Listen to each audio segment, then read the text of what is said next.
Boa noite a todos.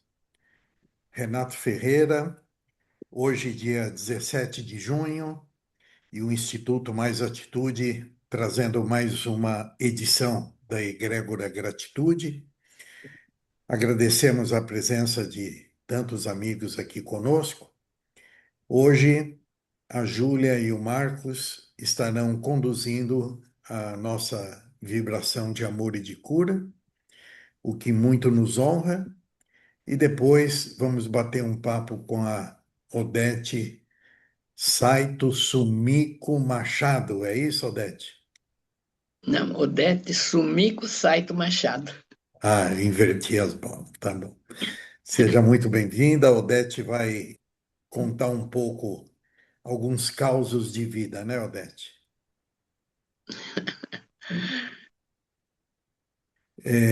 Marcos e Júlia, por vocês, podemos começar? Tudo tranquilo aí? Sim, tá tudo ok.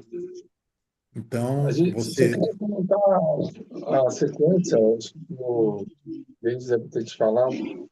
Vai a música. Quem está liderando que é a Júlia, né? A Júlia que Ah, está. Eu sou só o intérprete, tradutor. E ela pediu para colocar a música, né? Que ela tinha escolhido. Depois a gente vai enviar a Diksha para iniciar, né? Aí depois o Diksha começar a falar os nomes, né, da lista. E certo. depois, no final, o Pai Nosso. Fazer a oração do Pai Nosso. Ok. A É da isso. minha parte é só pôr a música, né? Isso. E já pode colocar? Pode colocar. Tá. Então, boa vibração para todos.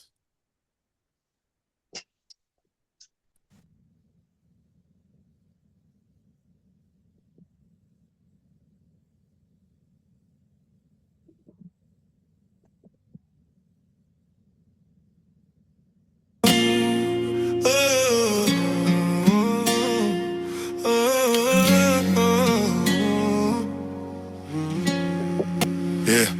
Cada um tem sua fé, cada um tem seu caminho. Eu respeito sua crença, você respeita a minha. A força vem de cima, não importa o nome não. O que importa é ter axé dentro do coração. Eu sou de axé, mas não julgo ninguém. Se você reza o terço, se busco além. A energia que me cura, cura você também. Seja na igreja, mesquita, templo ou terreiro de alguém. Não importa se é Jesus, Oxalá ou Alá, Buda, Krishna, Zambi, todos vêm pra nos guiar. A verdade que eu aprendi no chão do meu terreiro é que o amor não tem religião, é universal e verdadeiro. Acende a vela, faz a prece, canta o mantra seu. A fé não tem fronteira, o sagrado sempre venceu. Cada um na sua forma, mas a essência é uma só. O divino tá em tudo, tá no axé que é maior. Eu respeito sua fé, você respeita a minha, porque a força que sustenta é a mesma que caminha. Não importa o nome, não importa o lugar. Laroê, amém, axé, tudo vai se encontrar. Shalom, namastê, que assim seja, inshallah. Todas as preces sobem pro mesmo Lolorum, pro mesmo Pai. Se é paz que você quer, respeita a solução. Sua forma de crer merece toda a proteção. Já vi católico chorando, pedindo uma luz. Já vi evangélico orando com quem cultua o Exu. Já vi ateu de joelhos quando a dor bateu forte. Foi a fé que ele buscou que mudou a sua sorte. Não é sobre estar certo, é sobre estar de pé. É sobre respeitar o sagrado de cada ser que crê. Eu tenho meu orixá, você tem sua proteção. Mas quando o mundo aperta, a gente se dá a mão. Queimaram os terreiros, perseguiram a fé. Julgaram quem é diferente, pisaram no axé. Mas a fé verdadeira não cabe em preconceito. E quem ama de verdade abre espaço, dá respeito. Deixa eu ter meu Exu, deixa você ter seu santo. Cada um com sua força, cada um com seu encanto. Quando a vida apertar e o desespero chegar, é na espiritualidade que vamos encontrar. Eu respeito sua fé, você respeita a minha, porque a força que sustenta é a mesma que caminha. Não importa o nome, não importa o lugar. Laroê, amém, axé, tudo vai se encontrar. Shalom, namastê, que assim seja. Todas as preces sobem pro mesmo oloro. Sua forma de amar merece toda a proteção. O respeito é o axé, a união fortalece a fé. O respeito é o axé, a união fortalece a fé.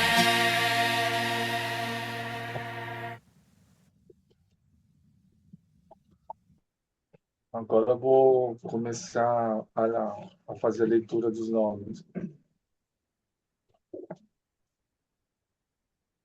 Adriana Cristina Farran Rebonati.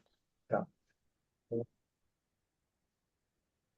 Pai nosso que está no céu, santificado seja o vosso nome, venha a nós o vosso reino, seja feita a vossa vontade, assim na terra como no céu. O pão nosso de cada dia nos dais hoje, perdoai nossas ofensas, assim como nós perdoamos a quem nos tem ofendido. Não nos deixeis cair em tentações, mas livrai-nos de todo mal. Assim seja. Amém. Ponto.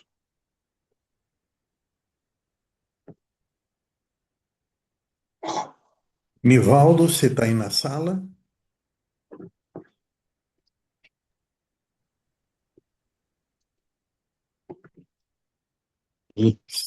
Você pode fazer a Estou aqui, gentileza sim. de fazer o agradecimento ao Marcos e à Júlia? Lógico.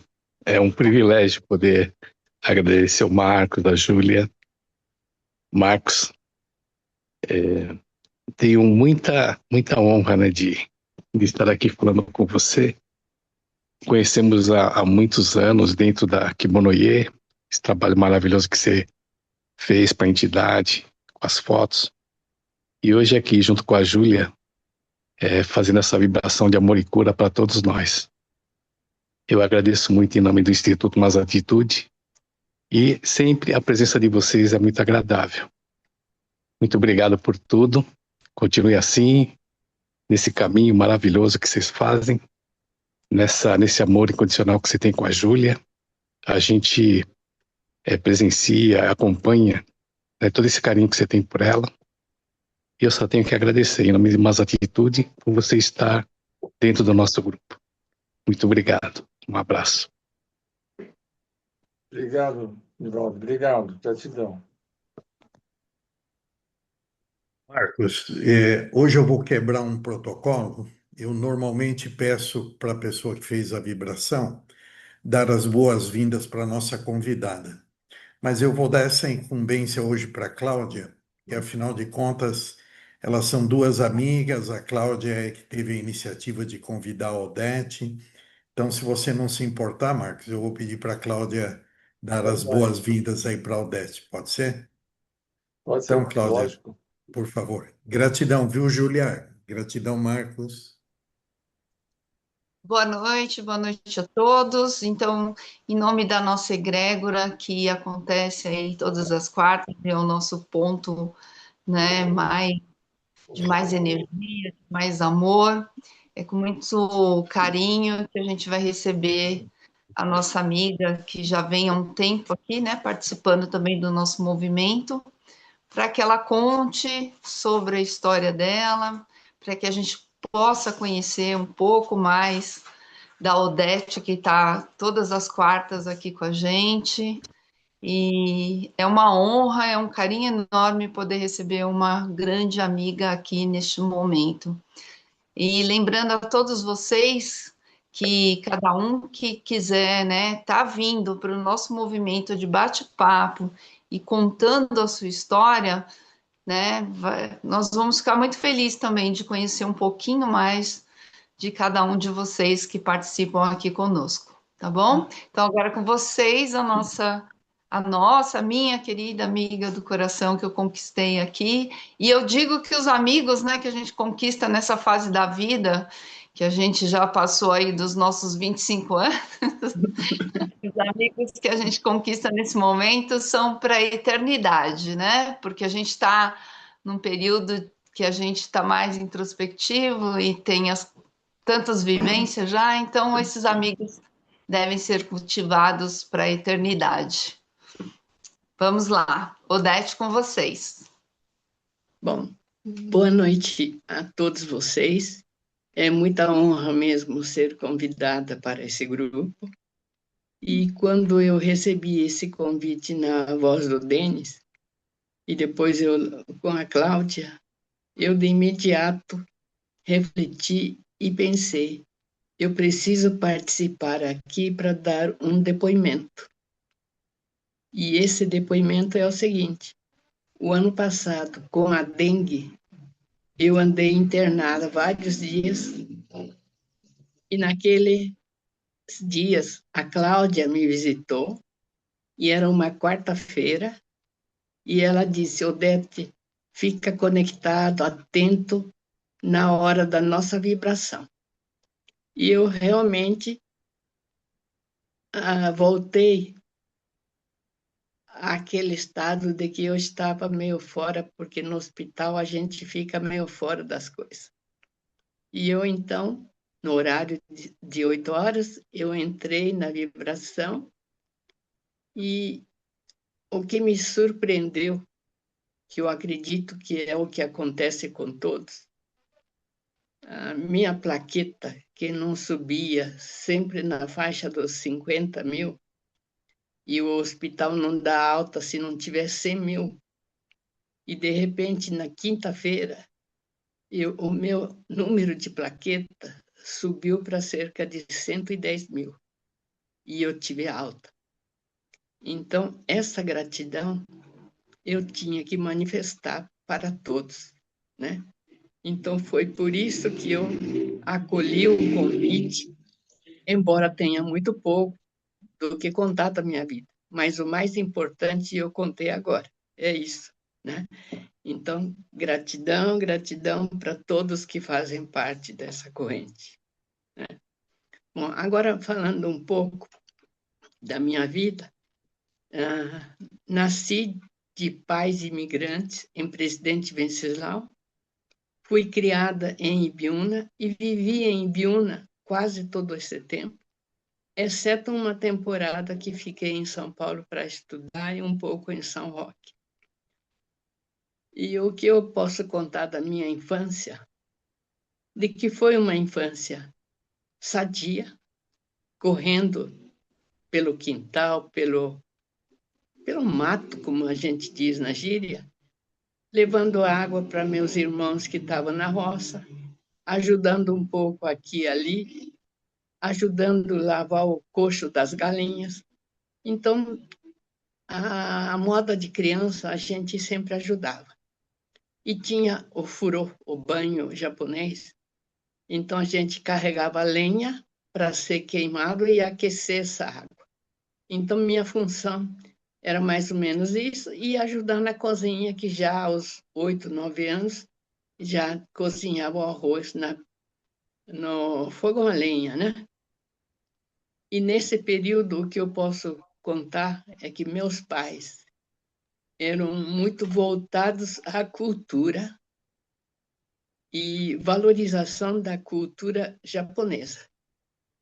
Então, o papai trouxe, na época, sempre ele teve no sítio, uma escolinha de professor de japonês no sítio, onde reunia filhos de sobrinhos, primos, filhos de funcionários, e nós tínhamos aula todos os dias, né?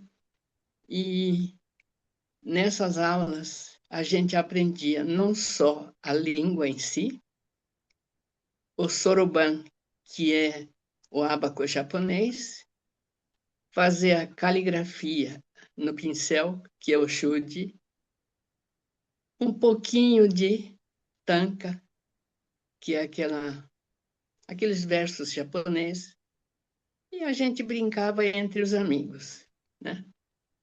E no final do ano, para mostrar o trabalho do aprendizado, nós tínhamos uma folha para cada qual escrever uma poesia, um texto que o professor nos dava. Cada um escrevia, o professor montava o bloco, e esse bloco passava de casa em casa a partir do ano novo. que para japonês é uma data significativa, né? Esse é um aspecto que eu valorizo muito, o ensinamento dos meus pais. E também nessa época, já um pouquinho maior, eles querendo que eu aprenda mais, ele fez com que eu arrumasse correspondente do Japão. E meus pais sempre nos assinaram, embora muito caro, livros que são revistas mais do Ministério da Educação, então totalmente voltado à educação. Tem a literatura, a língua, a matemática, um pouco de geografia, essa diversidade. E tinha um item onde podia procurar amigos correspondentes. E eu me inscrevi nesse setor e de lá recebi uma porção de cartas. Selecionei algumas e fiquei muito amigo de alguns. E um deles me proporcionou a leitura de todos os livros da literatura juvenil japonesa. Então, foi um grande amigo para mim. Depois, na vida adulta, a gente perdeu o contato, mas eu não posso esquecer. E daqui do Brasil, eu não tinha muita coisa a oferecer, porque ele não entendia o português. Então, ficava só em enviar a revista Cruzeiro, que tinha notícia de carnaval, essas coisas próprias da cultura brasileira.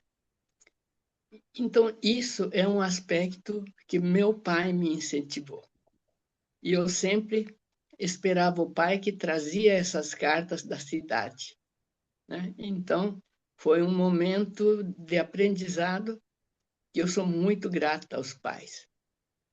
A mamãe sempre mais voltada ao trabalho. Nós fomos criados mais na mão de avó e dos irmãos mais velhos que ajudavam, né?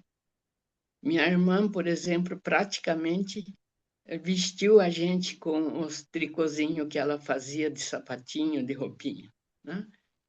E assim nós éramos em 9 irmãos, um falecido mais novo ao nascer, mas nós éramos em 9, 5 mulheres e 4 homens.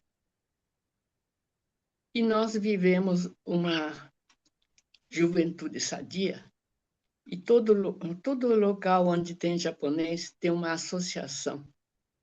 E meus pais diziam para nós, filhos, que eles, pais, tinham que trabalhar para gerir dinheiro e que não poderia ou não teria tempo para nos levar para conhecer outros lugares.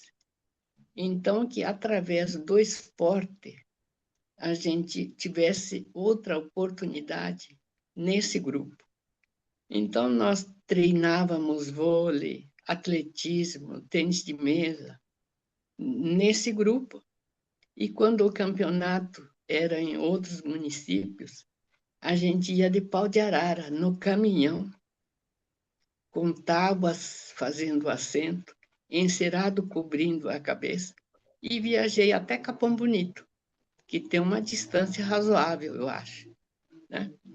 E no dia, depois do dia competido em esporte, à noite tinha a parte cultural, que era concurso de oratória.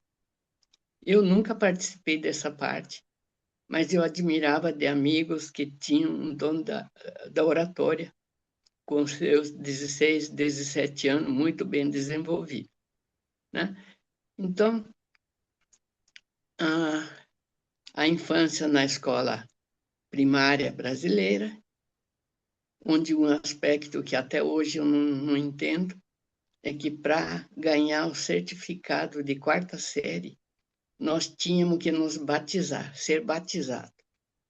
Então, todos nós fizemos um pouco de catecismo e nós que não tínhamos o batizado, fomos batizados, ninguém tem conhecimento de nada. Então, a professora da 4ª série foi madrinha minha e de muitas outras, né? E assim a gente terminou o primário, fomos para o ginásio, e no ginásio, quando estava de sexta para sétimo ano, né?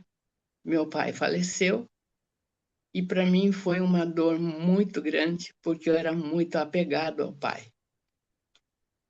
Pode não ter eficiência do Marcos, mas meu pai também era fotógrafo amador. Então, eu, menina, sempre servia de modelo. É na frente da flor, segurando uma flor, cortando, preparando a uva para encaixar, né? Então, essa memória é muito forte. Tão forte que depois que ele faleceu, qualquer evento meu importante, os concursos, por exemplo, que eu prestei ao longo da vida, sempre antes do dia, eu ia ao cemitério, no túmulo dele, comunicar o que eu ia fazer e que pedia um apoio dele, né? Então, para mim, pai era mais significativo do que mãe. E a mamãe teve um papel maior de importância depois que papai faleceu, porque eu, por ser mulher, eu não podia estudar. Em Biúna não tinha colegial, nem magistério, nem contabilidade. Então tinha que ir para a cidade vizinha à noite. Imagine mulher sair de noite para ir estudar. Então, meu estudo cessou na quarta série ginasial, né? Mas enquanto eu trabalhava, eu insistia de que queria estudar, estudar, e fiquei nessa insistência até que meus irmãos me proporcionaram ir em São Roque estudar. Aí eu fiquei interna no colégio de freira e ia estudar na escola do Estado. Agora, por que eu tinha essa vontade de estudar? Porque a mamãe contava que para ela ir na escola no Japão, tinha que carregar o irmãozinho nas costas, naquele sistema japonês de carregar nas costas. E que ela tinha vergonha, porque o irmãozinho das costas ralava a unha dele no kimono e sempre estava rasgadinho, né? Essa era a memória dela, mas que queria estudar. E que, quando terminou essa fase, ela queria estudar o tal do Jogakko, que o japonês fala, escola para as moças. Ela não pôde estudar, né? Então, como migrante, quando veio aqui, a minha irmã, que tinha 11 e 12 anos, meus pais, com muita coragem, colocaram numa pensão em São Paulo para estudar o ginasial, porque naquela época da minha irmã não tinha ginasial. E a condição do meu pai era, ficou de segunda época, volta para casa.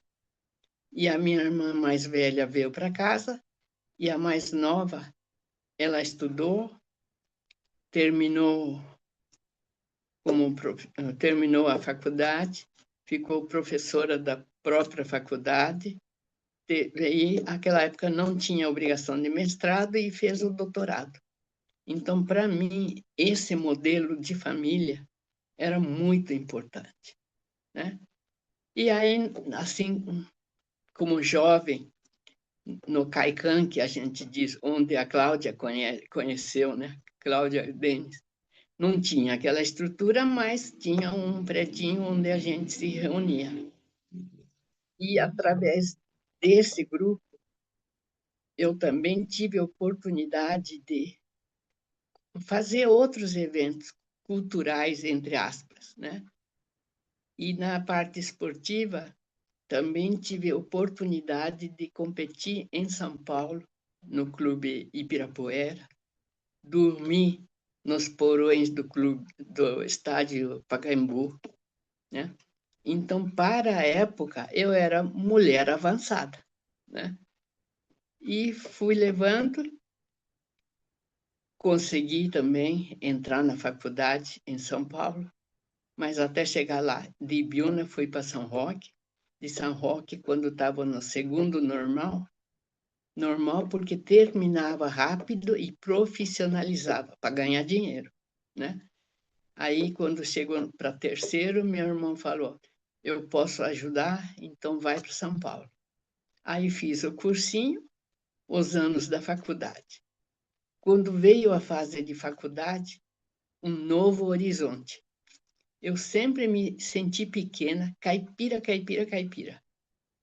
Mas, conhecendo amigas da faculdade, comecei a participar de clubinho japonês que joga tênis de mesa, e através desses esportes, né, desse esporte, eu tive oportunidade, na época de universidade, conhecer Brasília, Fortaleza, Maceió. Então, para mim, eu de Biúna, mulher japonesa, eu tive grandes oportunidades. E com essa amizade, eu, no estilo pau de arara, numa passagem mais barata, ia visitar os amigos de Ceará, eles vinham na minha casa. Foi a fase boa. Participei do projeto Rondon, fiquei 15 dias lá no interior de Tocantins, e o meu serviço era fazer exame de fezes. E esse exame de fezes, eu tinha que coletar as fezes que vinham no latão de 20 litros, com a água que eu puxava do poço. Eu tinha que puxar água do poço. Mas eu fiz, né? E tive oportunidade de conhecer aquela região. Mas para ir até lá, eu queria fazer alguma coisa.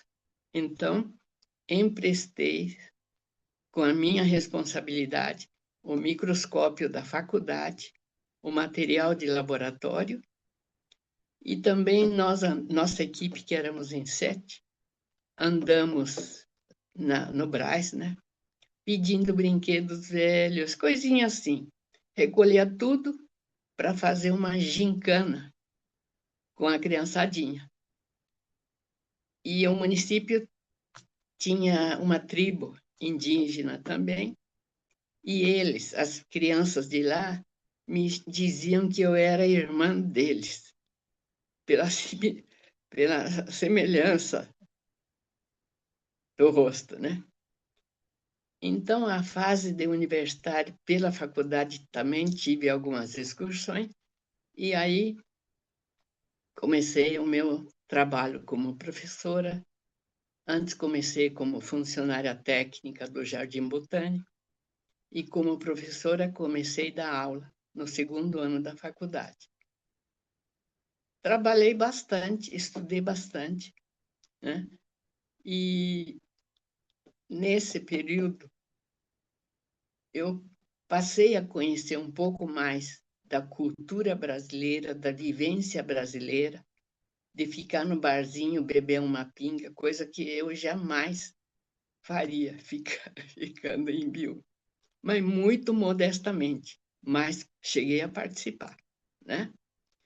E era na época ainda da Revolução. Então terminava a aula às 11 horas da noite. Teve uma noite que o ônibus recolheu todos os estudantes e levou lá para o CRUSP, onde era o alojamento. Prenderam todos os documentos da gente, soltaram a gente meia-noite para ir embora, né? Eu morava em Pinheiros, a USP era pertinho, mas meia-noite, né? Até que consegui uma colega que deixou na porta. Então, a vida universitária era com dificuldade, porque eu não dominava inglês, porque o curso magistério não tem inglês. Não dominava matemática, química, nada. Então, para vestibular, meus amigos do cursinho, Odete, vamos que eu ensino matemática. Odete, vamos que eu ensino química. E o universo favoreceu a mim. E esses colegas que me ensinaram, nenhum deles conseguiu entrar na USP. Então, eu sou muito sortuda, né? E aí, tudo maravilhoso, vida de solteira. Casei com um carioca que conheci num desses jogos. E veja, agora a gente diz sincronicidade. Na época, ele era vice-diretor de handball. Eu era juiz de tênis de mesa. O diretor dele tinha que voltar e pediu para trocar passagem com ele. E o meu teve que ir embora e deixou eu e minha amiga representando. Então a gente fomos ao baile de encerramento. Eu que nunca ia aos bailes porque meus pais não tinham orientação para esse aspecto, né? Como dizia depois o meu marido, você é um saco de batata, né? Então, para quem dança, horrível, né? Mas fomos nessa mesma noite, cheguei a conhecer boate em Vitória do Espírito Santo. Isso daí era em Vitória. E na volta, a sincronicidade. No voo, eu para São Paulo, ele para o Rio, caímos no assento lado a lado, né? É muita sincronicidade. Então, depois que voltamos, ele afastou um pouco, porque a mãe estava doente, não sei o quê, mas depois nos encontramos e não demorou muito, a gente casou. Aí vem a fase de casado, em Ibiúna, né? Ele com cultura bem carioca brasileira, o modo de pensar, agir totalmente diferente. Ele tinha pedido para meus irmãos que queria trabalhar, que meus irmãos estavam numa fase boa, eles tinham uma granja. Aí ele veio, só que foi um desastre, né? E conclusão, eu fiquei distante da minha família, porque eu comprei a briga dele, porque eu sabia que mulher casada com brasileiro sempre sofria uma pressão. Então, eu tomei partido e assumi o meu lado como marido. Marido de temperamento forte, confiando muito, muito, muito na inteligência. E, em cima disso, ele pediu conta na empresa do meu irmão. Ficamos sem emprego, eu e ele, uma mão atrás e uma na frente, na cidade pequena, onde a minha família tinha muita influência, muito conhecimento. Então, o que podia ser? Nada, né? Aí meu marido foi para junto de alguns advogados para trabalhar junto. Mas pela têmpera dele, ele era justiceiro. Tudo tem que ser correto. Arrumou encrenca no fórum, porque faziam muita treta no talonário, né? Todo talão de nota era feito em vias falsas. E outras coisas mais, ele denunciou na corregedoria. Então, se com a família brigava, já arrumou outra briga com os colegas advogados. E outro aspecto, em Ibiúna, era praxe pagar o serviço ou em terra, ou em galinha, porco, coisa desse gênero. E ele nunca foi. Falei, não, sou advogado para ganhar dinheiro, não para ganhar terra. Conclusão. Eu com uma mão atrás e outra à frente, e ele também, né? Ele trabalhou muito pouco. Nesse tempo, surgiu, depois de uns 10 anos, um concurso de ingresso para professor.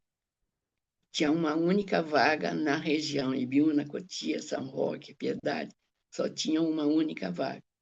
E eu sabia que eu tinha que passar, tinha que entrar nessa vaga para ficar.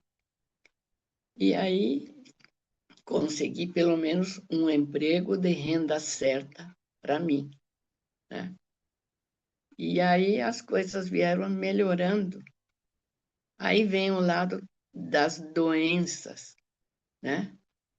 Não é nem bom ficar lembrando essas coisas, mas ele tem um pequeno AVC 3. Trombose nas duas pernas, uma na esquerda, né? E tudo que vai limitando. E com isso tudo, onde nesse meio veio ele bipolar esquizofrênico. Aí para onde foi a inteligência? Zerou. Zerou, zerou, zerou. Né? E uma pessoa nesse estado, espíritos vêm encostar. E ele que tinha treta com meio mundo, o mal olhado, o não querer de todo mundo vinha para ele e para mim também, né? Então, com isso, eu aprendi a procurar o outro lado, que eu fui criado dentro do budismo, mas não o budismo de templo, o budismo de viver honestamente, cultuar os ancestrais. E, acima dos ancestrais, o Shinto, que é o Kami-sama, né? Então, nessa linha de cultura, eu não tinha aquela coisa de estudar nenhuma religião assim. É só modo de viver honesta e corretamente. Mas quando dá esse turbilhão dentro da casa, e eu, com meus irmãos, brigado com ele, casado com um brasileiro, foi juntando as coisas, eu achei que eu tinha que ser forte, bater de frente, e fui assim sobrevivendo. E sobrevivi. Mas me mostrou que a inteligência não é nada, que a gente precisa de ajuda, né? E nessa época, eu também comecei a ter câncer. Hoje eu sei que é uma doença que a gente cria, né? Mas já tive 2. Então, significa que eu não tenho essa maturidade espiritual, né? Aí, esses dias, aprendendo que se o ego for destruído ou desmanchado totalmente na tua vida, o amor floresce plenamente. Aí foi uma grande reflexão para mim, porque eu sempre digo que eu tenho dificuldade de ser como a Cláudia. Para mim é um modelo. Alegre, sorridente, muito gentil e transpira amor. Coisa que eu não sei, japonês já é travado, né? Então, tive esse problema dentro de casa, até o momento que não dava mais conta, que não conseguia segurar mais. Aí comecei a pedir para meus irmãos. E nessa fase difícil, cheguei a contar moeda para comer. Mas eu, orgulhosa, meu ego falando alto, não vou pedir, né? E não pedi nada para minha mãe, nada para meus irmãos. E batendo de frente, engolindo o mal feito que o marido fazia. Um dia que ele estava agitado, eu até pedi para meu irmão, venha e ajude a me acalmar. Aí, numa das exaltações, o Gilberto foi na goela do meu irmão. Aí ele falou, pode apertar quanto quiser. A minha mãe ensinou que quando vier a agressão, nunca revide com outra agressão. Então, para mim, um ensinamento. Talvez isso não seja bom para todos os momentos, mas eu aprendi de que não é para tudo que a gente rebate, né? Agora, com toda essa turbulência dentro de casa, eu tinha que trabalhar, era o arrimo da casa, né? Mas eu sempre tinha um sonho de levar as crianças de Ibiúna para além do muro de Ibiúna. assim como eu tive oportunidade. Então, fazia questão de levar alunos com custo mínimo para fazer visita na Luiz de Queiroz, porque Ibiúna é cidade agrícola, né? Levei na agronomia de Luiz de Queiroz. Fiz participar de museus da USP, vários museus, né? E também, como professora, eu batalhei muito para que eles tivessem iniciativa de trabalhar em pequenos projetos. Então, cada grupinho de aluno de uma sala tinha projeto de horta, cada um plantava brócolis, algumas coisas assim. E para agregar os pais, a família nesse trabalho, no final do ano, a família tinha que contribuir com os filhos, ensinando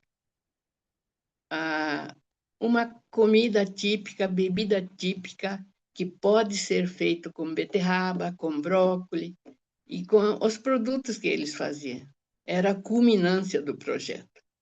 A escola, naquela época, permitia usar a cozinha, então as meninas iam cozinhar, fazer tempurá, né? E depois era um almoço legal. Também,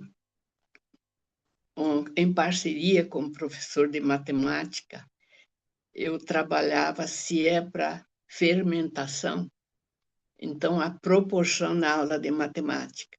Como vai ser a fermentação com proporções diferentes de açúcar, por exemplo. Então, dando motivo para eles pensarem um pouco mais. Projetos que eles andavam no sítio. Agora eu não mandaria porque é um perigo. Quer dizer, eu mesmo não queria mandar, mas eles iam para saber se era água do rio ou do poço que usavam para alimentação. Se tem fossa, quanto era a distância de uma coisa da outra. No cartório, eles iam levantar o arquivo dos falecimentos para ver quantos afogados tinham em Ibiúna, porque Ibiúna é região de água. Aí eles iam fazer um levantamento de alguns anos, e esses projetos eles apresentavam entre eles na classe. E também por 10 anos eu fiz feira de ciências. Então, cada grupo trabalhava, era uma festa toda na escola. Eles limpavam, eles montavam, eles desmontavam, né? E eu sempre vestia a camisa do aluno. Gostava muito, gostava não, eu gosto dos alunos, né? Então, através desses trabalhos de feira de ciências, eu consegui mandar um ônibus de alunos para Blumenau, numa feira de ciências de Blumenau, né? Mas nessas horas, o marido não permite que eu acompanhe meus alunos. Então, meu parceiro, esse colega de matemática, responsabilizava e levava com mais algum professor, né?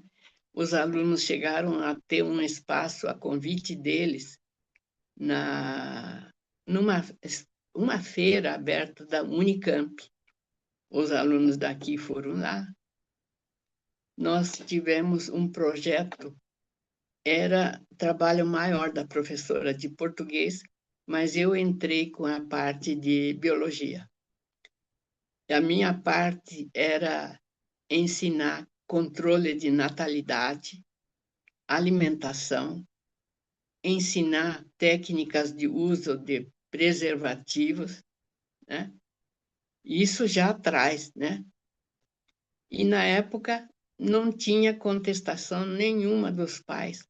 Até a gente fazia roda de vestir camisinha, cantava escravos de Jó.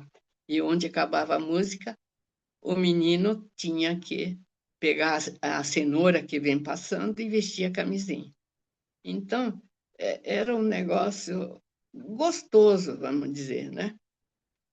E Então, com esse projeto grande da professora de português, que era projeto de salário mínimo, o objetivo era trabalhar com salário mínimo, se a população dava para viver ou como tem que viver. E a nível estadual foi escolhido o melhor projeto do estado de São Paulo. E fomos representar lá em Brasília, né? Então, para mim, é glória, né? Não adianta viver de passado, mas tudo isso trouxe muita alegria. Então, trabalho era momento de prazer para eu esquecer todos os problemas de casa, né? Então, nessa vida difícil de casado, 3 filhos, ainda o filho teve a oportunidade de, através do beisebol, conhecer a Argentina, Estados Unidos, Japão, mas tudo sem custo, porque eu não tinha, né? E nessas vivências, eu agora refletindo, eu vejo como eu era feliz. Eu fui feliz e sou feliz pela infância, juventude, adulto, vida, ensinamento para uma vida sadia, né? E isso tudo fez eu superar as dificuldades. Mas eu não superei o meu ego. Não, casou com um brasileiro, vai dar errado. Não, vai dar certo, né? Então, essas teimosias eu tive. Mas na minha vida tive duas pessoas muito importantes.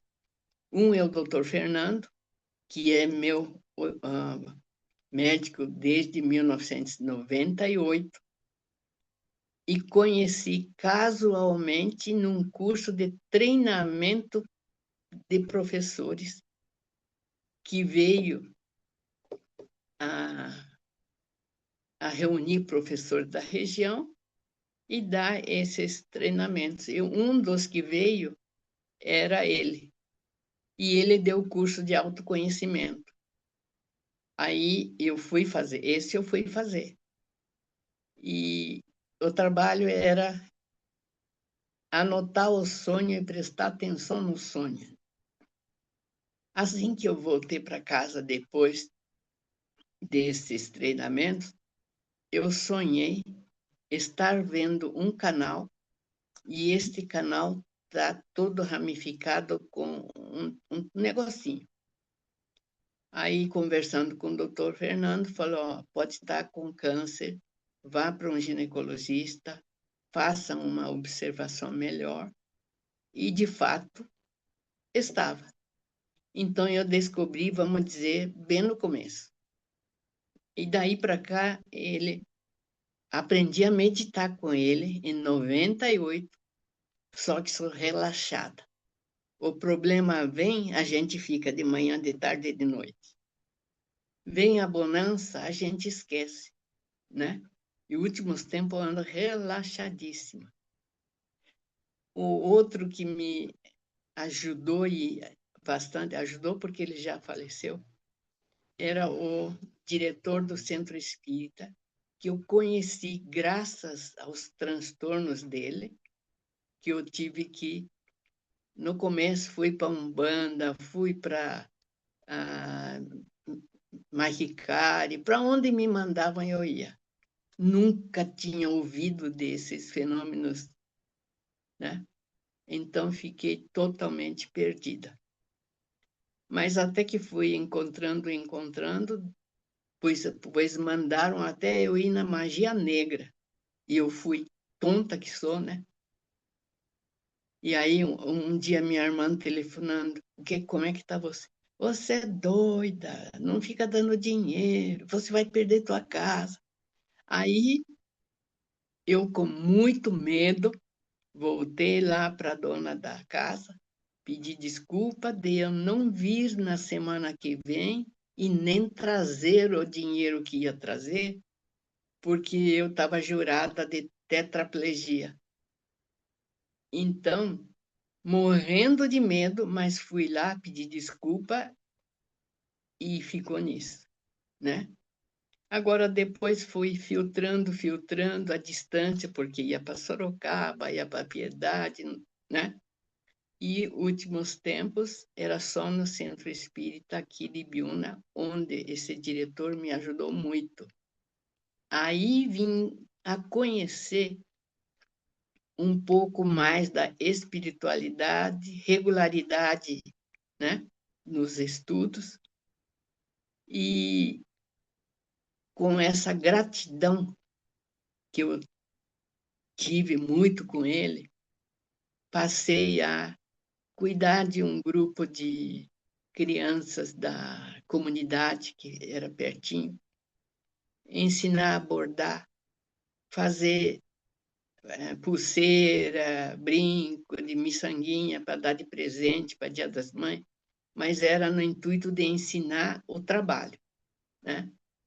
Ensinar um pouco de bordado e um pouco de culinária.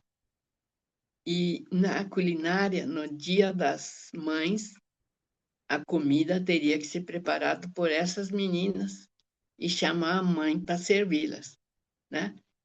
Então, talher que não tinha, o que não tinha, eu levava e fazia um almoço. Então, para mim, não sei se é meu ego, mas eu era muito feliz fazendo essas coisas, né? Pintar, montar, né? Até hoje em dia não tem uns porquinhos de guarda-moeda. Eu aprendi a fazer com uma bexiga. Então, os alunos fizeram essa porta-moeda, bexiga colado, papel por papel, formato de nariz, tá? E saía assim, coisa bonitinha, né? Então, para mim, foi uma experiência rica, valiosa, que eu, na época, tive que conhecer por causa do transtorno dele. Então, uma coisa vem balancear a outra. Então, em resumo, fazendo o balancete, esses dias todos eu tenho pensado, trazido a memória, e eu percebi que há uns 10 anos atrás ou mais, lá com o Dr. Fernando, eu era um dos membros que servia de estudo para eles na antroposofia. Então, eu tinha que lembrar meus setênios. Então, eu andei lembrando e fazendo. Mas só que agora, sem esse compromisso de ano, nada, eu te trouxe memórias muito boas que eu tenho, né? E aí uma outra coisa que eu sugiro, por exemplo, para jovem: viva bem a sua vida, porque depois o que vier com filho, com marido, você tem uma bagagem interior de satisfação, para não ficar só reclamando, né? Então, falando esses balancetes todos, eu diria que sou uma mulher privilegiada, feliz, e nessa fase da vida, estou conhecendo vocês, que é um presente que a Cláudia me deu, né? Então, eu sou muito, muito grata. Já falei demais, agora quero participar do bate-papo, porque Renato não cortou até agora.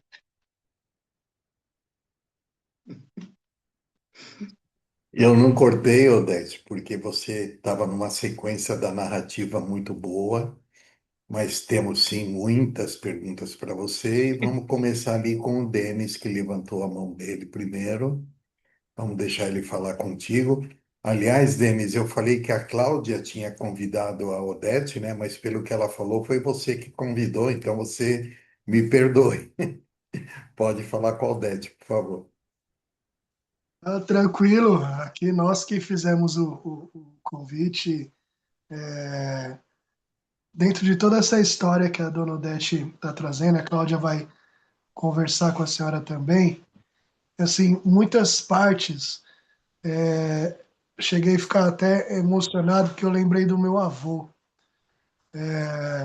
O meu avô faleceu ano passado, retrasado, uma coisa assim, com 101 anos de idade. Nossa, que beleza. E eu depois de muito tempo,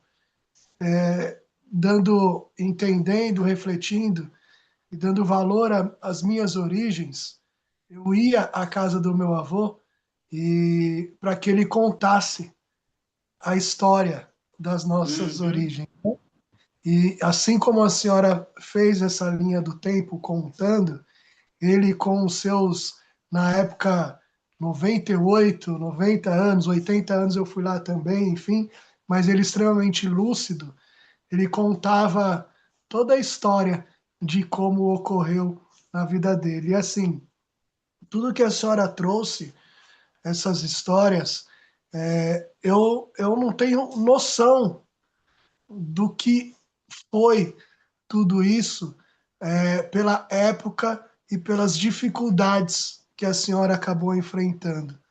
É, é, é um, é muito bom ouvir a senhora, e quando a gente fez o convite, era nesse intuito mesmo, porque a gente acaba refletindo o quanto a nossa vida, nós temos que agradecer, às vezes por coisas muito pequenas a gente Uhum. reclama, Uhum. né? E existem muitas coisas por trás para que a gente tenha essa oportunidade hoje de todos estarem aqui juntos, bem dentro de casa, com o nosso alimento. Muita gente trabalhou demais para que a gente esteja aqui hoje. E a senhora é Sim, uma dessas sim, pessoas, né? todos nós. Aí eu queria fazer uma pergunta para a senhora, que a Cláudia depois vai fazer também. Na, na, Nessa união cultura japonesa com cultura brasileira. A senhora falou um pouco sobre isso, mas acho que talvez foi um dos conflitos no momento que a senhora teve que, principalmente quando casou, né? Que aí teve que unir mesmo essas Uhum. duas culturas. E aí a senhora se sentiu meio perdida naquele momento, assim, caramba, porque assim, eu tô deixando a minha ancestralidade, a minha família Sim, de lado e sim, assumindo, talvez, um país que me acolheu, onde eu estou sim, sim. vivendo, e aí eu não posso. Como que foi? Conta um pouco mais desse momento para a senhora. Como que foi isso? Sim, é um momento difícil com, confrontando uma cultura com a outra, né? A minha família, embora tenha sido assim bem exigente, sempre estava com a gente. A família dele, muito sem organização familiar. Tanto é que hoje ele só tem a minha família como ponto de apoio, mas ninguém do lado deles, né? Na época que o pai ele estava muito ruim, chamei o pai dele, ele ficou acho que 3 dias e falou para mim, ele me chamava de Sumico. Sumico, larga a mão esse cara, deixa ele ir para onde quiser, cuida de você. E eu implorei para que ele viesse para ajudar a cuidar dele. Então, né? E, e aí outra coisa, na cultura japonesa, vai casar alguém, se for Denis e Cláudia, a mãe da Cláudia quer ir conhecer a família do Denis. E o Gilberto dizia, quer conhecer eu, é só eu, não existe família. Então já frontalmente diferente, né? A minha cunhada dizendo para ele, minha filha quer namorar o brasileiro, fugiu com o brasileiro, mas quero ver se o casamento de vocês dura. Então, essa pressão fez eu mais forte. O Gilberto tinha um pouco de japonês, turrão, machão, homem na frente, mulher atrás, porque é da cultura do português, né? Então, tinha essa semelhança. Mas é muito difícil conciliar. Eu acho que não é nem da cultura, acho que é dele. Quando o meu filho mais velho estava com uns 7, 8 meses, tinha aniversário de 60 anos da minha mãe, e era salão de festa e tudo. Eu carregando o filho o tempo todo, porque ele não podia amassar o terno, gravata, sei lá eu o que que era. Então, isso é muito duro para uma mulher, o tempo todo segurando. Até que minhas sobrinhas vieram buscar e soltaram lá no palco, ele ficou gatinhando no palco, né? Ia na casa dos pais, porque era encontro de Natal, tudo. Mal chegava, ele queria ir embora, quero ir embora. Eu não sabia se isso era só dele ou tem um pouco da cultura do brasileiro, que não tem esse negócio de japonês fala gamansuru, aguentar, segurar, né? Eu não gosto, e tchau para vocês, né? Então, esses aspectos eu achei muito difícil. Na comida, assim, a gente se vira um pouco lá, um pouco cá, né? Agora, em parte, foi fácil eu viver aceitando essa situação, porque eu sempre, de moça, me senti rejeitada pelos rapazes japoneses. Não sei se é porque na época a mulher não estudava, eu queria estudar, mulher não praticava esporte, eu praticava, né? Então essas coisas talvez tenham feito os rapazes retraírem perto de mim. E quem eu gostava nunca estava perto de mim, então tinha que gostar do brasileiro. E assim foi, né? Tá certo. Gratidão, viu? Obrigado. A minha pergunta é só apenas algumas curiosidades, né? Primeiro, qual era o cultivo da sua família? O principal cultivo na roça? Na roça, quando eu era criança, eles chamam de cepo, né? Tinha que arrancar aqueles troncos enormes a enxadão, machado, para plantar batata, tomate. E tinha um galinheirozinho. Aí depois foram centralizando. Teve uma época que plantou uva frutíferas, Tá, mas acharam que a granja seria mais forte. E foi fazendo isso, e a minha mãe tinha os irmãos têm que estar unidos, que ela sim, aprendeu quando criança na aula de moral, de que uma flecha sozinha quebra, mas que 3 flechas juntos não quebram. Então que os irmãos tinham que estar juntos, mesmo que haja diferença, né? sim. E E você se aí depois disso tudo, o foco era a granja, chegou a ser uma das maiores granjas do estado de São Paulo. Mas depois, talvez o ego novamente, né, fez com que a administração não fosse adequada e hoje estamos a zero. E você se recorda de quando foi a mudança da família de Presidente Venceslau para Ibiúna? Ou você era muito Eu, pequena? 1 ano. Ah, pequena. Né? Sim. E outra coisa, qual era o seu principal esporte? Era o tênis de mesa? Tênis de mesa, que me Sim, você levou para locais além daqui desse núcleozinho. entendi.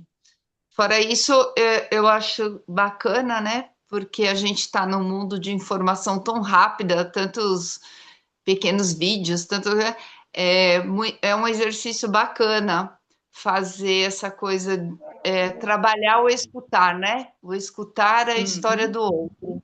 Então, isso está sendo muito legal para mim. Estou gostando, né, desse movimento nosso aqui, porque a gente precisa trabalhar mais a escuta. Então, esse período que você ficou falando foi Hum. bem interessante de escutar. E como faltaram algumas pequenas informações, por isso que Uhum. eu estou Uhum. te perguntando assim para encaixar dentro dessa sua história. Então, é um movimento bem legal. E uma curiosidade que eu gostaria de falar é que logo assim que a Odete aceitou o convite do Denis, que eu passei o áudio para Uhum.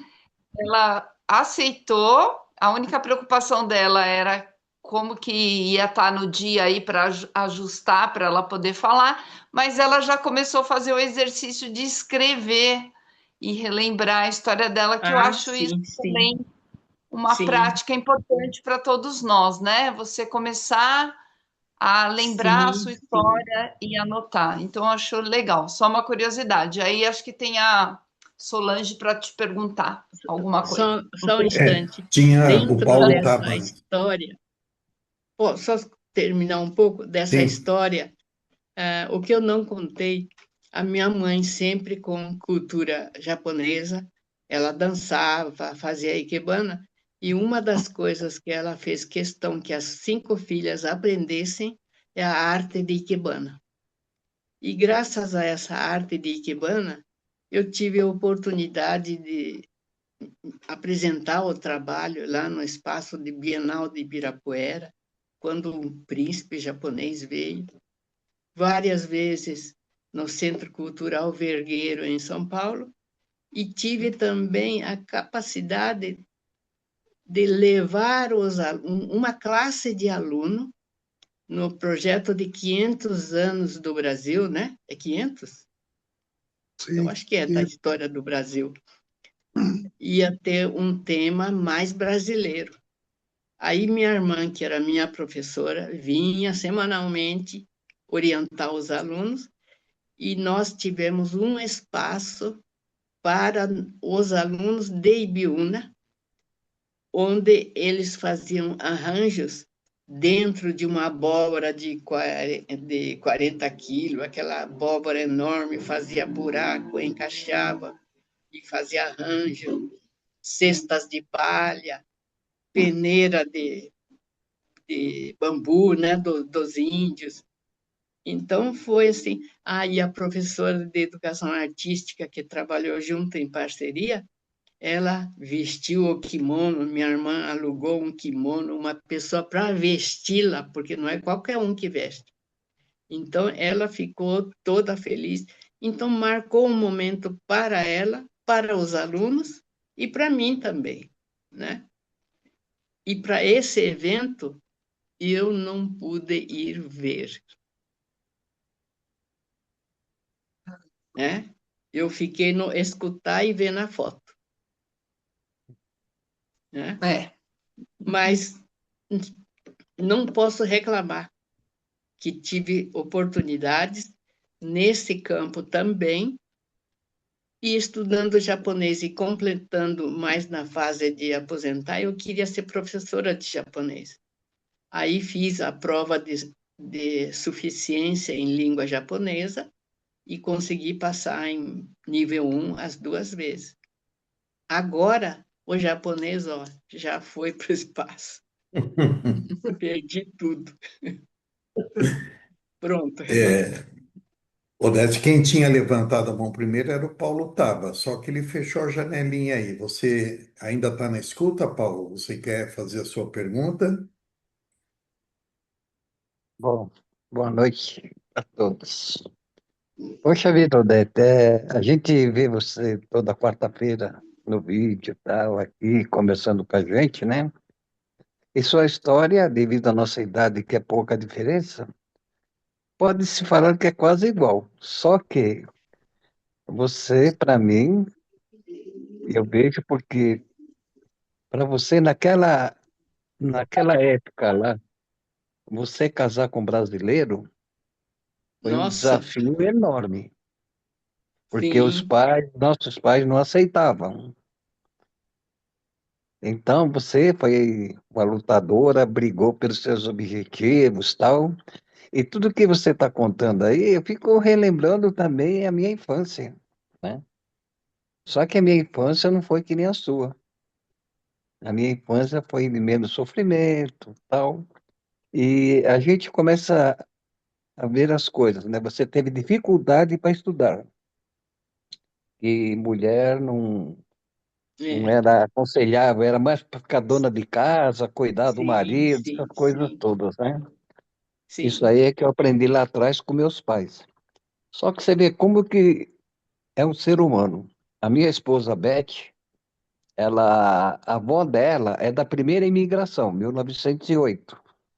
Uhum, Então, ela falava português. Ela aprendeu a falar português. Então, o que acontece? Eu gostava muito de ouvir as histórias dela. Ela contava cada história de quando ela veio do Japão, como é que foi, tudo esse traslado. Demorou não sei quantos dias que eu não lembro mais. E ela, quando começou, a Beth, quando começamos a namorar, a avó dela falava, não, tem que estudar. Você vê como que é? A avó dela. Isso aí quebra muitos paradigmas, porque como que uma pessoa que vem lá do Japão, né, e tem uma mentalidade diferente. uhum. Os pais também falavam que mulher não era para, não precisava estudar. Então são essas coisas aí que você enfrentou, que eu vejo que você é uma guerreira. Porque naquela época lá você enfrentou todos, né? Quanto à sua família, que eu sei que não queria casar com brasileiro e tal, né? E você foi à luta, teve seus objetivos de querer casar e tal. Eu te admiro muito, viu? Você, com esse teu jeitinho carinhoso de falar com a gente, mas é uma guerreira mesmo, hein? Viu, Parabéns. viu, seu Paulo? Na época, a Igreja Católica pedia uns documentos, Gilberto não quis ir buscar no Rio, e o templo budista aceitava casamento. Então, nós casamos na igreja, no templo budista, que eu acho que é o Hum, mesmo templo que o Marcos frequentou, ele disse que ia no da Liberdade, né? Então, tem esse aspecto cultural de que educação é importante, né? Por uhum. isso que mesmo com dificuldade, na época de guerra, que diz que enterrava livro, caderno para poder estudar. Meu pai foi preso na época lá em Venceslau porque falou uma palavra em japonês. Não é fácil, né? Não, com certeza. Mais É, alguma coisa, naquela época Paulo? as coisas eram muito rígidas, né? O sistema de oriental era muito rígido. Hoje, graças a Deus, já está liberado, tudo. Eu acho que, como você é um exemplo, então a gente conseguiu quebrar muitas barreiras. Sim, sim. Mais alguma Mas, coisa, Paulo? não, não, era só isso aí, e parabenizá-la. Obrigada. Sol, por favor. São sempre tem que dar um pitaco, né? Esse ano eu fiz 60, e dos meus 60, 30 foi casada com uma pessoa de origem japonesa, né? Hum, E a mãe dele sempre falou que eu era mais japonesa do que as filhas, né? Pelo meu jeitinho de ser calma, uhum, de uhum, gostar da cultura oriental. Então, eu que ensinava, na realidade, né? Eu e uhum, origami, por exemplo, eu professora. Mas uma coisa que eu acho, assim, nessa história, né? É que a Dona Rosa, mãe do Gilberto, sempre falou de eu ser parecida, sendo que a minha origem não é oriental, né? Mas uhum. como é isso de valores mesmo que a gente vai carregando dentro da gente, né? as meninas, você, por exemplo, que viveu em São Paulo, deu aula, então, essa questão da influência que a gente recebe dos territórios que a gente vive, né? Sim, É, sim. porque que nem a Dona Rosa, que viveu a vida inteira, assim, não, a juventude, né, em fazenda, ela mal conseguia, apesar de ter nascido aqui, mal conseguia falar português, né? Uhum. Então, normalmente, ela queria que a gente acompanhasse ela no médico para que a gente, se fosse médico Explicar. que não tivesse a origem oriental, que soubesse falar alguma coisa em japonês, ela já ficava toda insegura, né? Então, na hora que a gente tinha que Uhum. procurar um médico, tinha que ser de origem oriental. Mas o que é interessante, assim, que eu fiquei sabendo só depois de casada, que a família não queria que eu casasse com o Gilberto, porque ele, é o filho mais velho, a tradição de casar com uma moça Uhum. japonesa. E o É, Gilberto nem arriscou de contar essa história para mim quando nós éramos solteiros. Eu só soube depois de casada, como disse. Mas o que que acontece? Quando a gente começou a namorar, o pai e a mãe dele foram trabalhar no Japão. E eles sofreram preconceito no Japão uhum, por uhum. serem brasileiros. Sim, Então, para sim. ela foi uma surpresa, né? É, Aqui dentro, normalmente as famílias têm o preconceito da mistura, mas quando sai, ela se vê, mas eu não sou japonesa, eu sou brasileira, né? Então, esse choque, né? sim, Que foi para ela, né? Mas e uma coisa que eu guardei com muito carinho da minha história com essa família foi o pai do Gilberto. Ele se considerava ateu. Ele faleceu ano passado, mas a importância de preservar a cultura dos antepassados. Então, sim, sim, todas as tradições ligadas à cultura sim, religiosa que os pais sim, faziam e que o filho mais velho era obrigado a fazer, sim, tinha sim, a missão de fazer, mesmo sim, ele não tendo a crença, enquanto sim, religioso, que ele não era, mas ele tinha o respeito pela cultura dos antepassados. Então era muito lindo isso, né? Então eu falava, o Gilberto e ele, que sempre se colocaram de não acreditar em Deus, mas era um exemplo de valores sim, humanos, sim, né? sim. O É, japonês, então, desculpa, o japonês diz não é muitas isso vezes mesmo. eu sou ateu, no sentido de que não frequenta a igreja de nenhuma religião regularmente, mas no Uhum, espírito eu acho que tem Deus. sim, sim, sim. É, Só não admite aquilo que não consegue enxergar materialmente, né? Mas os valores, a bondade, né? É uhum. muito lindo. Gratidão. Gratidão, sou eu que digo. Obrigado, Sol. Odete, o Sim. pessoal está levando a conversa aí para o lado da cultura, né, da tua infância, do teu casamento. Aliás, tem um Gilberto Machado na sala. É o teu marido que está assistindo? Acho que sim, acho que sim. Ele está aí na sala conosco.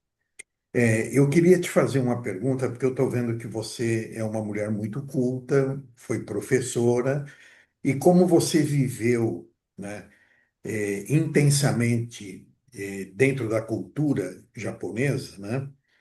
Eu queria saber de você assim, se na sua família se conversava e qual que era a opinião de vocês com relação a Pearl Harbor e depois o lançamento da bomba em Hiroshima pelos americanos. Vocês tinham esse tipo de conversa? Vocês tinham uma opinião formada a respeito disso? Eu diria que eu tenho pouco conhecimento, eu só sei de leitura um pouquinho. Minha família não comentava muito dessas coisas, mas a bomba, eles têm muito repúdio. O estrago que a bomba fez e que a humanidade paga esse preço até hoje, né?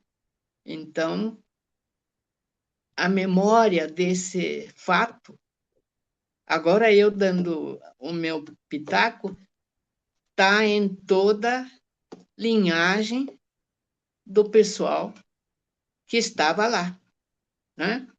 E vai apresentar alguma sequela depois.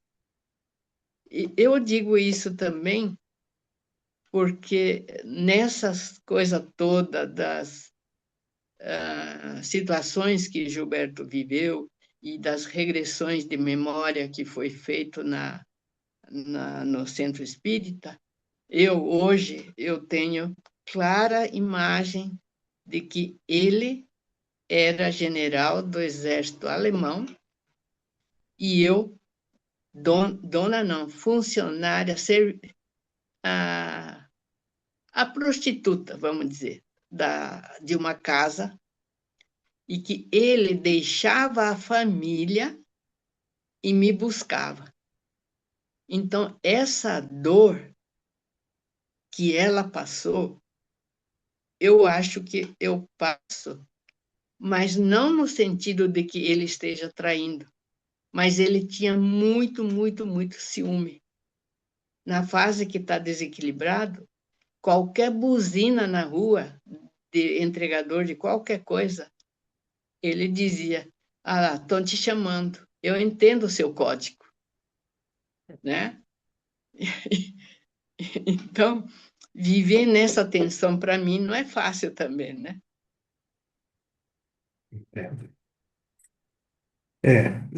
Você sabe se tem alguém na tua linhagem que morou em Hiroshima nessa época ou em Nagasaki? Não. A família da cunhada tinha parentes por lá, mas, assim, direto na linhagem, não tem ninguém. Todos já visitaram Hiroshima, Nagasaki, né? Da minha família. Uhum. Só eu que não conhecia Japão. Aí a minha irmã ficou, porque eu era o lado pobre da família. Aí a minha irmã ficou com pena. Somos em 9 irmãos. Só a Odete não conhece o Japão. Então eu vou proporcionar para ela ir. Foi aí que eu fui para lá, com custa deles, e eu conheci, pelo menos visitei Hiroshima, né? Hoje são cidades moderníssimas, né? Foi Sim, sim. Mas a memória totalmente. fica, né? Ah, fica, com certeza. Ainda hoje são feitos filmes que mostram Uhum, sequelas, né, em jovens que nem viveram essa época, né, mas que sim, são descendentes, né, são da uhum, linhagem, né, sim. e é muito forte. Foi um período realmente difícil, enfim. Mas deixa eu colocar o Denis na conversa, que ele levantou a mão ali. Obrigado, viu, pela informação. Por favor, Denis. Dona Odete, Sim. uma pergunta bem, bem rápida e objetiva. A Uhum. senhora vai torcer para o Japão ou para o Brasil agora na Copa do Mundo? Olha, a, a postura dos jogadores brasileiros faz com que eu não seja muito chegada. Mas eu sou da camisa brasileira. Mas eu admiro os jogos dos jogos japoneses, né? A postura. É Isso é. política essa Dona Odete, viu? É política. Tá certo. Você se recorda onde você parou, Odete, de contar a sua história quando a gente começou a te perguntar?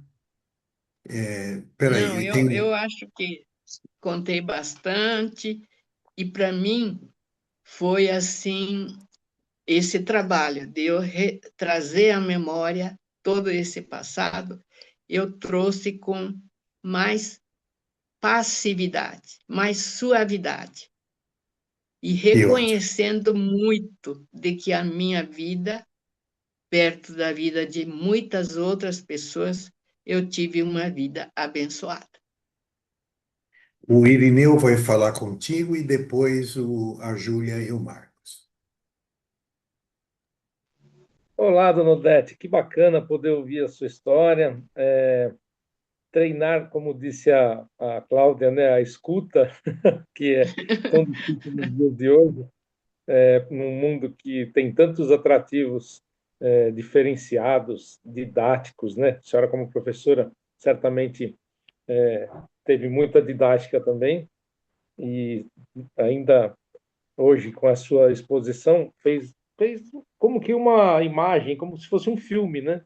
Cada coisa que a senhora ia falando, a gente vai, eu pelo menos, né? Mas imagino que todos aqui foram associando com experiências e criando um filme, né? A Cláudia está até, né, concordando aí, o Denis e tal. Mas é assim, né? A gente vai criando imagens que certamente não são as que a senhora viveu, mas que nos remetem a experienciar um pouco do que a senhora viveu, os seus exemplos que, apesar de ser oriental, né, e que desafiou também e venceu muitos desafios, como todos nós, né, que acabamos por fazer isso de alguma forma, né? Então, foi bacana conhecer um pouquinho mais e poder compartilhar com vocês essa noite nessa vibração maravilhosa aí feita pelo Marcos e pela Júlia. E é muito bom estar com vocês, tá? Então, um beijão, Obrigada. um abração para todos. Obrigada. Marcos, por favor. Dona Odete, pergunta da Júlia, né?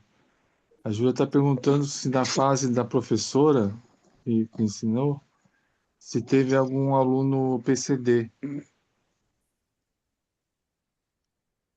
Aluno na escola tinha, mas na minha turma eu não tive, porque a estrutura escolar não permitia, tinha escada na escola, não tinha corrimão, e outro que culturalmente as famílias afastavam essas crianças, escondiam essas crianças, como se fosse vergonha, né? O que tem mais em Ibiúna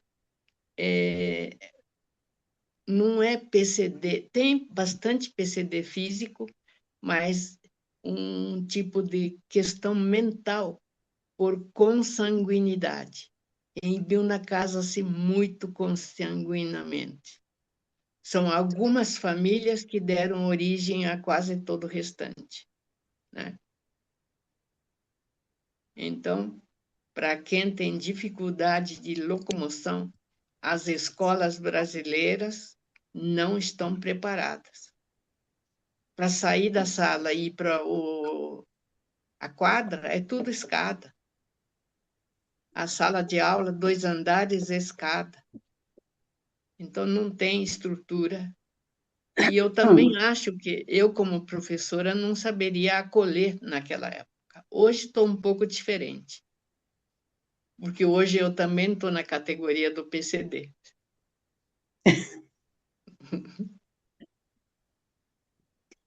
Tá bom, obrigado. Nivaldo, por favor.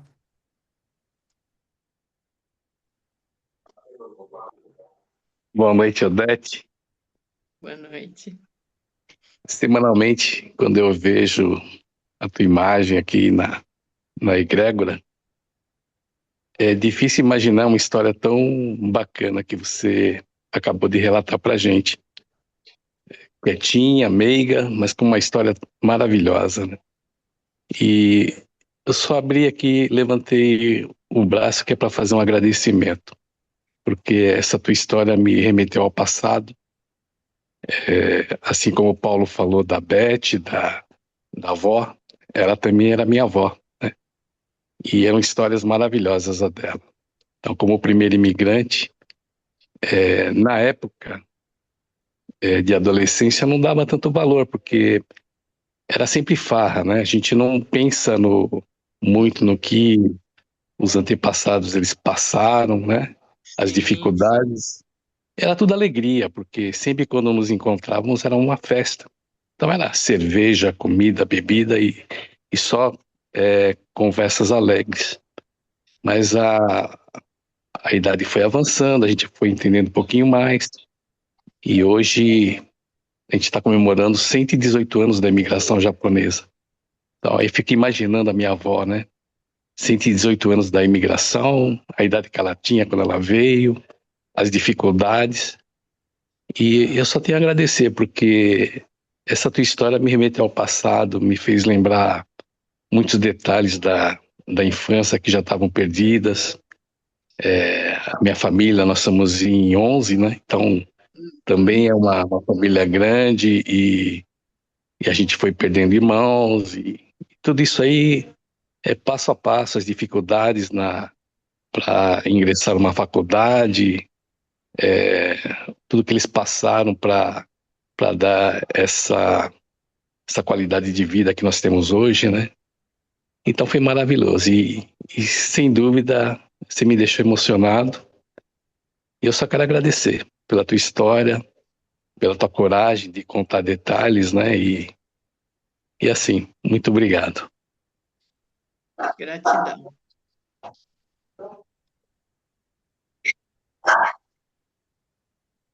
Bom, enquanto nenhuma outra pessoa levanta a mão, eu vou conversar mais um pouquinho contigo.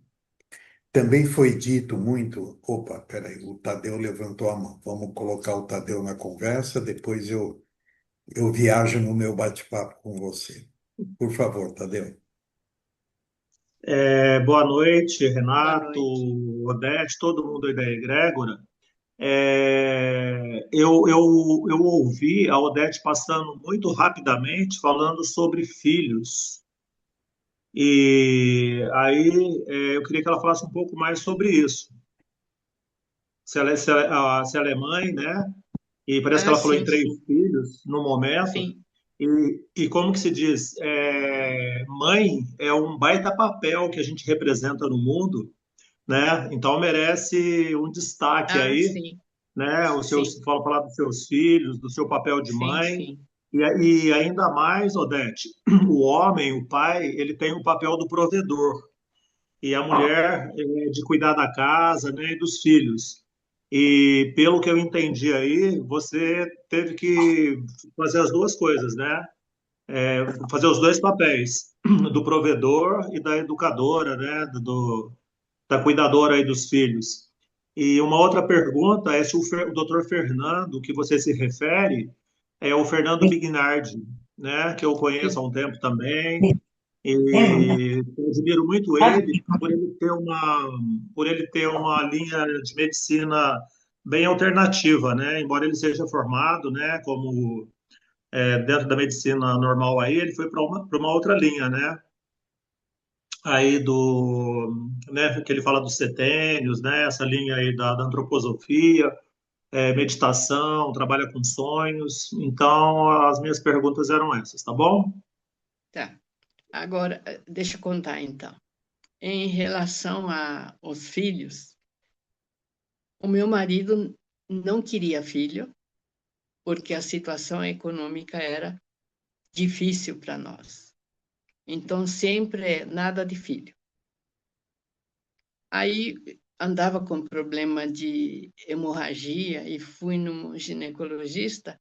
Aí ele disse: você não tem filho, não tem condições de ter filho, nada de prevenção.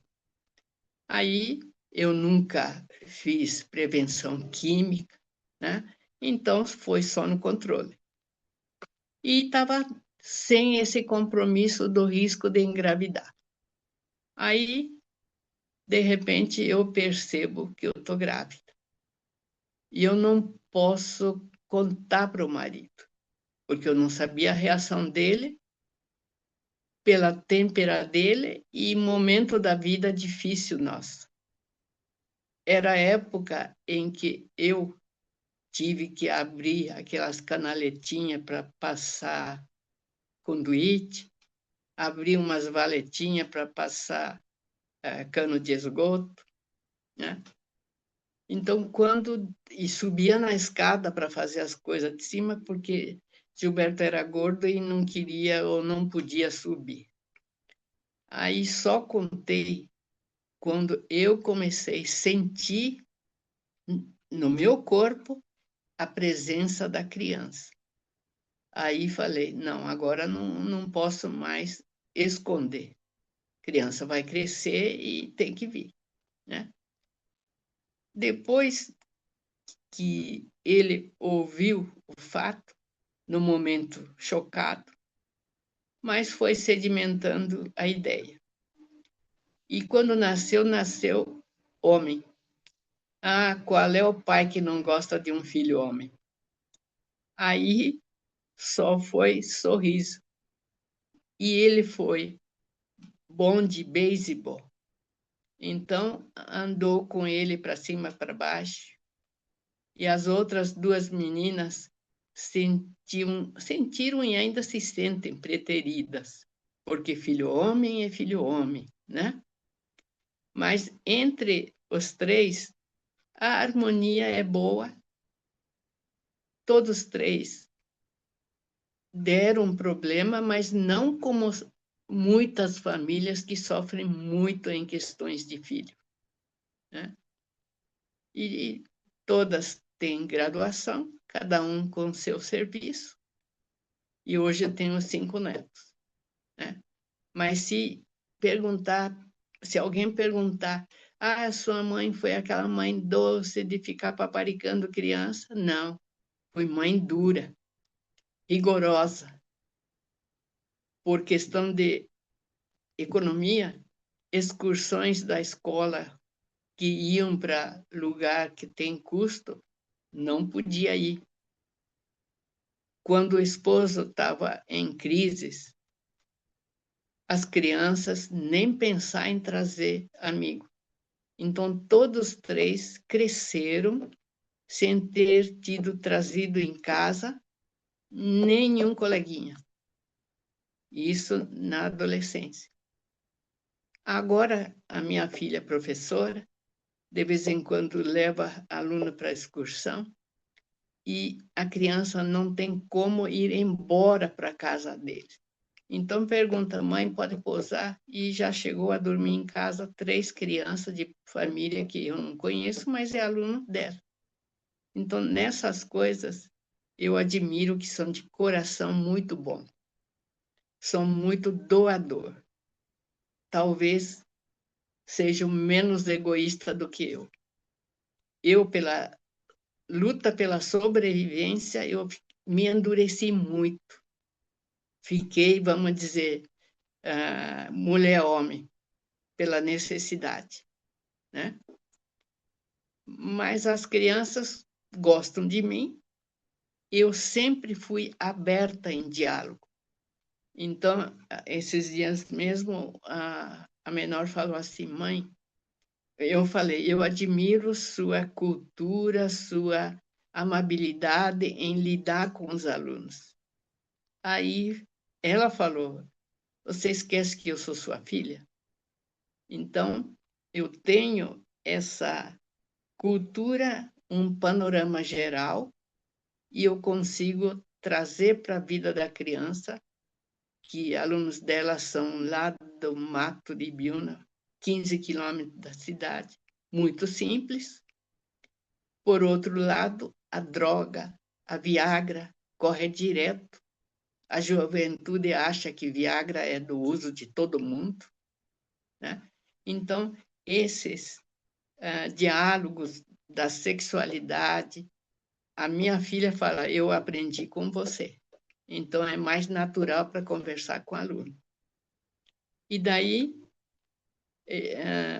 eu melhorei a minha relação, quer dizer, eu acho que melhorei a minha relação com as filhas depois que eu comecei a frequentar o centro espírita, depois de ver todo aquele desequilíbrio e ver que a inteligência não é nada. Sem coração, nada funciona legal, né? E eu acho que nesse aspecto de coração humano, todos três são muito humanos. E eu me identifico com eles, eles me acham uma mãe que deu segurança para a vida deles, né? Então, um já fez 46, outra 41, outra 39, e estamos aí convivendo. E eu sou feliz nesse aspecto. Quantas mães sofrem por causa de filho, né?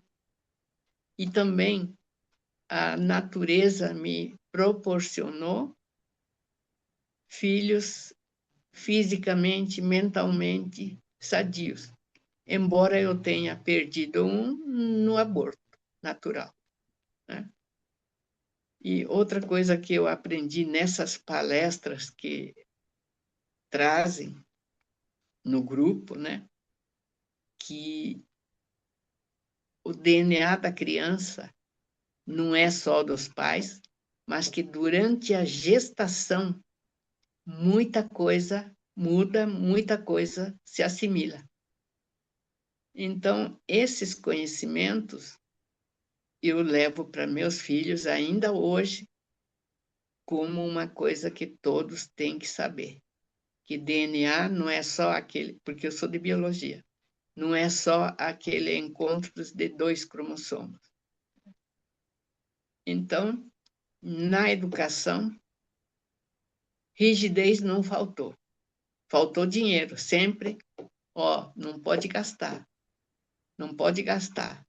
E esse espírito talvez esteja em mim. Eu sempre falo, devo ter tido encarnações de muita miséria. Não é possível eu sempre pensar no amanhã. Coisa que não é de brasileiro. Concorda comigo? Né? E qual era a outra pergunta?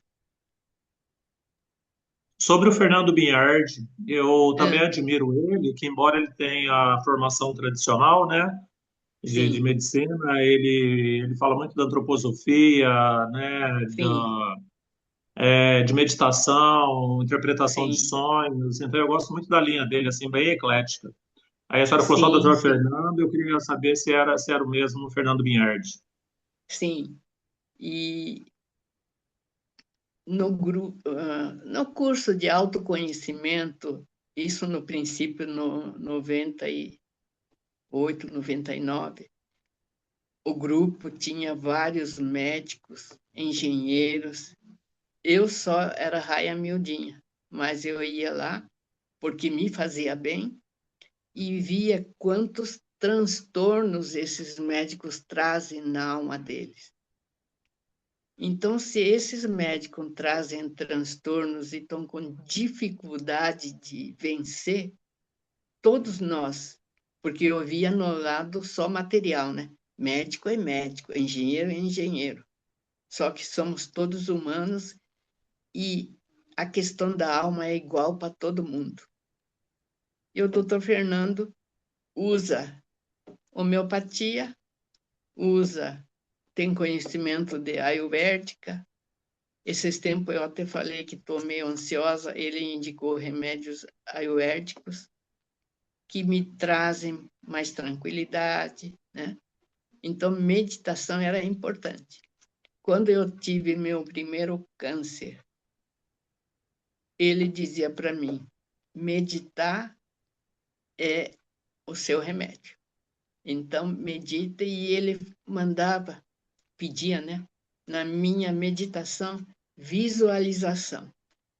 Então, você medita e visualize a sua célula cancerígena no seu corpo, lutando com o leucócito. Então, tinha momentos que vinha nessa visualização um lago com uma carpa bonita nadando e comendo algumas coisas no chão. Para mim, a carpa era o leucócito. Essas coisinhas no chão eram as células cancerígenas, né? Então, de pós-cirúrgico, foi uma cirurgia grande, não sei se certo ou errado, abriram 33 pontos e tiraram um sistema reprodutor todinho. E nessa época, a enfermeira falou, pode levantar a cabeça? No mesmo dia, logo depois, fui tomar banho sozinha, peguei aquele pezinho com soro e caminhava no corredor, ia e vinha, né? E a enfermeira dizia, você tem que vir aqui dar aula para essas mulheres que não saem da cama, né? Mas tudo isso não é só a minha formação de japonês. Eu tenho certeza de que é a orientação médica que eu tive dele, né? Então, tenho muito respeito. E eu é que tenho faltado últimos tempos, porque sexta-feira, com dificuldade de locomoção, eu sozinha já não consigo ir de ônibus, tomar metrô, essas coisas. Então, de vez em quando, eu pago táxi, mas não é fácil, é R$ 350 o dia. Então, eu fico online, mas aí coincide com as aulas da Cláudia. Então, fico dividida, mas eu faço. Mesmo segunda noite, eu tenho encontro do grupo de meditação até umas 8h20. E o grupo da leitura da Shambhala é de 8 horas. Então, cobre uma coisa, falta outra, mas estou fazendo. E o bom da assistência dele, na época, era retorno diário. Manda, telefona, escreve. Na época não era nem escrito, telefona o que você está precisando. Então, tive uma assistência espiritual, né? Física, moral, muito, muito grande. Então, de lá para cá, sou assim, na medida do possível, assídua e receber treinamento dele.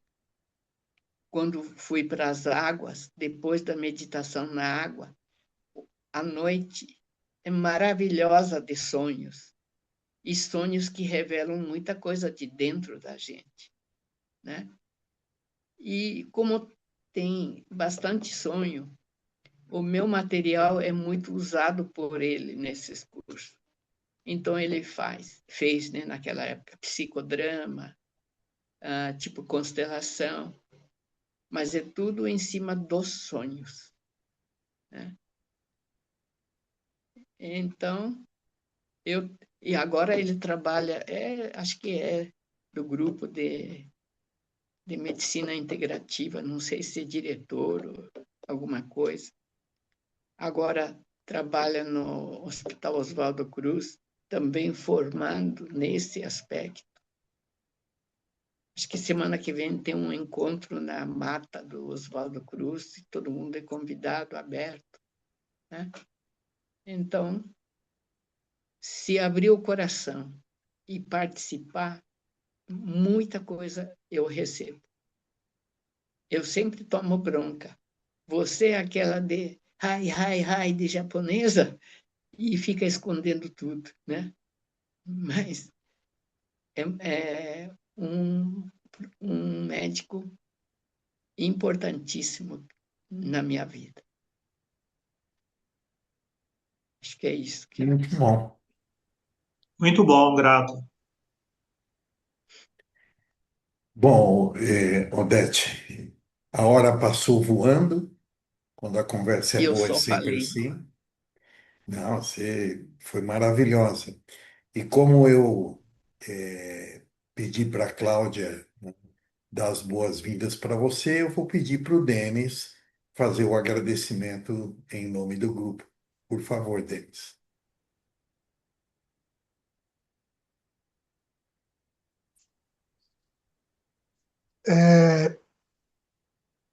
Como eu falei no início, assim, e o Irineu, né, o Nivaldo comentou também da emoção de ouvir a sua história. Acho que o convite ele veio justamente com esse objetivo E uma das principais falas da senhora que me marcou foi logo no início, quando a senhora agradeceu, porque participou da egrégora e as plaquetas da senhora acabou duplicando no dia seguinte e a senhora acabou tendo alta pela participação, não, claro, não só pela participação, mas pela fé da senhora, pelo convite aceito de participar da nossa egrégora, e desde então a senhora sempre é assídua conosco. Isso, isso enobrece a gente, engrandece cada vez mais essa corrente, essa força, e quando a senhora traz esse tipo de relato, nos deixa mais feliz e com mais responsabilidade de estarmos aqui juntos para poder, em todas as semanas, ajudar quem necessita. E a história da senhora hoje ajudou a todos nós a passar o filme, como o Irineu colocou, a relembrar infância, entender por trás de cada janelinha que está aberta aqui ou fechada, existe uma grande história e um grande aprendizado para ser compartilhado com todos nós. E a senhora fez isso de maneira maravilhosa. Aproveitando aqui, na próxima semana nós vamos fazer o bate-papo na terça-feira. Depois a gente vai colocar no grupo, porque quarta-feira é o Jogo do Brasil. E na terça-feira vai ter um convidado da Dona Odete para falar. Sim, sim. Sim, né? Magno. O Magno, exatamente, é ele que virá. Então já deixo o convite para vocês aqui, vocês colocarem na agenda, e quem fará a vibração de amor e de cura é nosso querido presida Paulo Taba. Então, Dona Odete, muito obrigado de coração.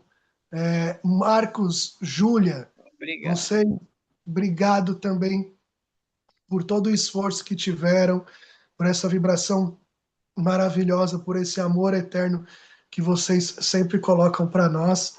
E, Dona Odete, novamente, um respeito enorme, gigantesco, uma admiração muito, muito genuína, com muito amor que eu tenho pela senhora. Muito obrigado por ter vindo e compartilhado. Viu? Obrigado. Gratidão a todos, um bom Tchau. descanso e um feliz sempre.